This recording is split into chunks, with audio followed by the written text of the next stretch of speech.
Malgré le changement de premier ministre, Donald Trump n'a pas changé son discours sur le Canada. Il espère toujours que notre pays devienne le 51e État américain. Marc-Antoine, il l'a répété dans une entrevue diffusée sur les ondes de NBC dans les dernières heures.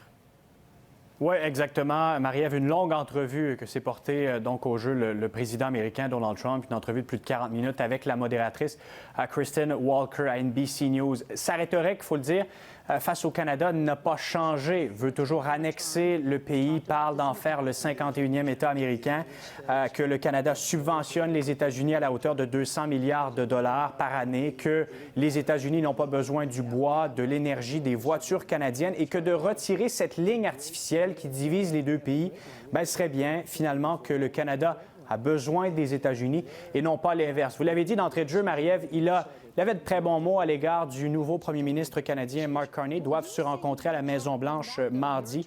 Il est revenu sur ce premier appel où Donald Trump a félicité Mark Carney. Et la modératrice lui a posé la question, est-ce que vous excluez le recours à la force militaire pour annexer le Canada, ce qu'il ne fait pas avec le Groenland? Écoutez sa réponse. Would you rule out military force to take Canada? Well, I think we're not going to ever get to that point. It could happen. Something could happen with Greenland. I don't see it with Canada. I just don't see it. I have to be honest with you. They spend less money on military than practically any nation in the world. They pay NATO less than any nation.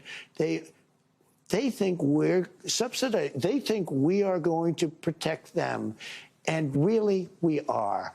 But the truth is, they don't carry their full share. Et une autre déclaration choc, Marc-Antoine, dans cette entrevue, Donald Trump a dit ne pas savoir s'il doit respecter la Constitution des États-Unis.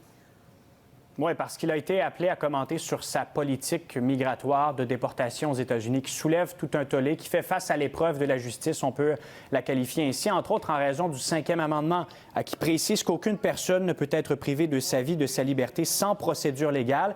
La modératrice lui a rappelé que le 5e amendement pourrait ralentir ses efforts. Donald Trump a dit vouloir aller jusqu'au bout. Et c'est à ce moment que Kristen Walker lui a demandé si il n'a pas le devoir de respecter la Constitution. Il a dit qu'il ne le savait pas, qu'il avait de très bons avocats et qu'il prévoyait de se rendre jusqu'à la Cour suprême. Il a parlé de l'économie américaine, du dossier entre l'Ukraine et de la Russie, d'un troisième mandat aussi, point d'interrogation.